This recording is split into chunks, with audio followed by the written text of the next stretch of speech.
देश के विकास के लिए शिक्षा का जो ढांचा है वो अहम माना जाता है। ऐसे में बात करें, अगर शिक्षा ही नहीं रही तो देश का विकास कैसे होगा। पहुंचे हैं आदमपुर के एक गांव खैरमपुर में, जहां पर जो शिक्षा है और एक फ्यूचर है, युवाओं का भविष्य है, वो खतरे में है। जिसको देखते हुए गांव वालों ने बीड़ा उठाया धरना के लिए कि इसको बचाया जा सके। तो इसी को लेकर हम बातचीत करेंगे। हालांकि चुनाव का दौर है, आदमपुर में महाकुंभ चला हुआ है, लेकिन इन्होंने अपने भविष्य को बचाना है, जिसको लेकर इन्होंने धरना दिया है। इसी को लेकर हम बातचीत करेंगे भी। ये जो धरना चला हुआ है किसके लेकर है। आप सभी से निवेदन है कि वीडियो को जरूर शेयर कर देना, ताकि जिस मकसद के लिए आज यहाँ पर बैठे हुए हैं वो मकसद पूरा हो सके। आइए सर, जो धरना जो चला हुआ है ये किस बात को लेकर है? सर ये शिक्षा नीति को लेके है, जो ट्रांसफ़र पॉलिसी गवर्नमेंट ने चलाई थी।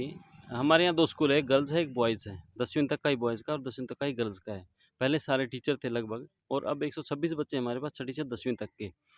पहले सारे टीचर थे, लेकिन अब सिर्फ 3 टीचर है, एक हेड मास्टर है, एक संस्कृत का है और एक हिंदी का टीचर है। उसके अलावा हमारे पास एसएस और संस्कृत का टीचर है। इसके अलावा जो मेन सब्जेक्ट है, साइंस है, इंग्लिश है, मैथ है, उसका कोई टीचर है ही नहीं हमारे यहाँ। तो उसी को लेकर हम धरना दे रहे हैं। आज लगभग हमें 37 दिन हो गए सर। 37 दिन हो गए।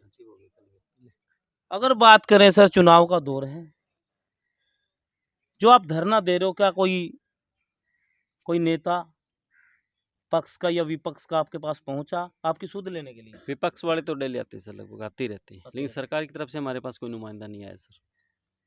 स्टाफ अगर प्रशासन की अगर हम बात करें तो बीओ और डीओ आए थे, जो आश्वासन दे गए थे कि आपका खोल दिया जाएगा। जैसे हमारे साथ में 5 गांव और भी हैं धरना स्थल पे। कितनी स्ट्रेंथ है स्कूल के अंदर? 126 बच्चे हैं सर, छठी से 10वीं तक की लड़कियों का स्कूल है सर। लड़कियां? हाँ, यानी गर्ल्स गर्ल्स स्कूल है सर ये। अच्छा अच्छा। तो आसपास के स्कूल, आसपास के गांव की भी लड़कियां आती होगी इधर? नहीं नहीं सर, हमारे गाँव की इसी लड़की। गांव की? हाँ, इसी गाँव के सर। तो अभी जैसे लोग यहाँ पर आ रहे हैं, चुनावी को लेकर बात कर रहे हैं, तो क्या कुछ वो आपको आश्वासन देते हैं? विपक्ष की बात करें तो सर विपक्ष तो वही है कि हम सरकार में अभी नहीं तक है। कौन कौन आया है सर? थोड़ा सर दीपेंद्र हुड्डा जी आए थे कांग्रेस पार्टी की तरफ हाँ से। जी, कांग्रेस से जेपी भी आए थे, परसों आए थे। जयप्रकाश जी। हाँ जी, जयप्रकाश जी आए तो थे। क्या कुछ वो कह के गए?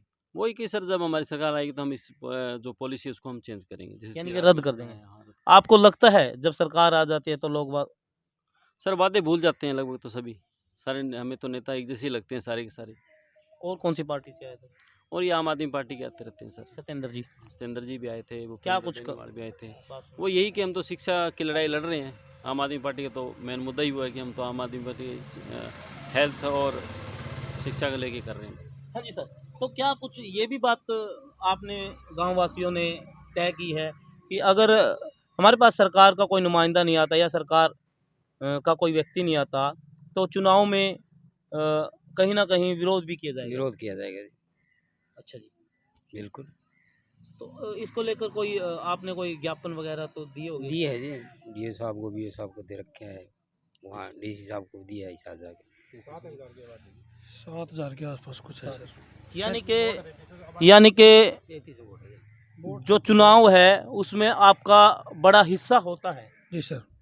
तो अब जैसे आप धरने पे बैठे हो, भविष्य बचाने के लिए बैठे हो, क्योंकि अगर स्कूलों में टीचर नहीं रहे तो भविष्य कहाँ से बनेगा। कुछ ऐसे लोग भी होते हैं कि बाहर भेजने की बजाय वो पढ़ाई ही छुटवा देते हैं लड़कियों की, भाई नहीं बाहर नहीं जाना। तो ऐसे में भविष्य खतरे में है। तो ऐसे में अब आपके मन में क्या आया? चुनाव की बात नहीं करेंगे, लेकिन फिर भी चुनाव है, चुनाव की बात आना जरूरी है। तो ऐसे में आपका क्या कुछ रुझान रहेगा? हमारा रुझान सर यही है, अगर हमारी सरकार आज कोई भी पक्ष हो चाहे विपक्ष हो, कोई भी हमारी नींव सुनता है, हमारी कोई भी कार्रवाई नहीं होती है तो हम उनका पूर्ण विरोध करेंगे। अच्छा जी। जी सर।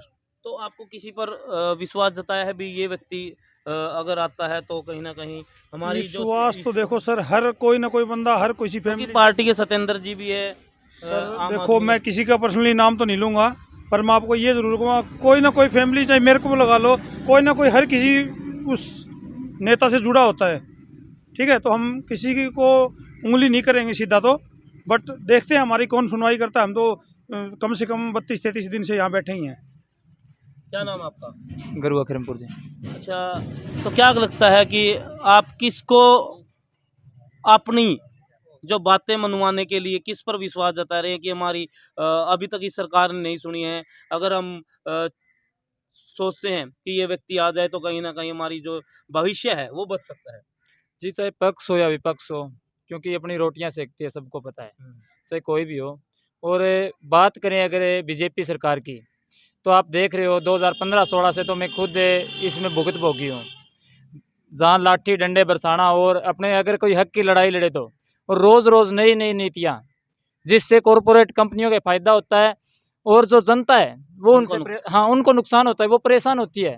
फिर परेशान होके अगर वो धरने पे आए या कोई बड़ा आंदोलन करे या कोई बड़ा कदम उठाने का काम करे, फिर इनके ऊपर मुकदमे बना दिए जाते हैं और लाठी डंडों से उनको मारने का काम करते ही है। आप वोट की चोट से इस शिक्षा को बचाने का काम करेंगे?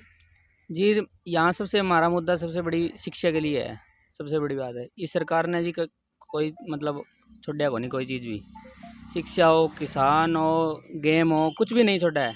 हमारा सीधा दावा रहेगा जी इस पर, इस सरकार पर। यही लास्ट बात है जी अपना कहने दो।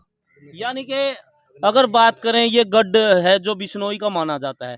बिश्नोई परिवार के बात करें, कुलदीप जी बीजेपी में चले गए हैं, और बात करें तो गांव के लोग हैं जो वो बीजेपी सरकार से नाराज़ दिखाई देते हैं, जिसको लेकर इन्होंने नाराज़गी भी प्रकट करती है कि आखिर नाराज़ क्यों हैं। तो कहीं ना कहीं गढ़ में भी सेंध लगने की पूरी तैयारी है, पूरी लगाने की तैयारी है, क्योंकि लोगों का जो भविष्य है, बच्चों का जो भविष्य है, कहीं ना कहीं खतरे में दिखाई दिया इन लोगों को। तो इन्होंने बीड़ा उठाया आंदोलन करने का। एनजी न्यूज़ के साथ बने रहिए, गांव के उन लोगों से भी बात करेंगे, आसपास कहीं पर वह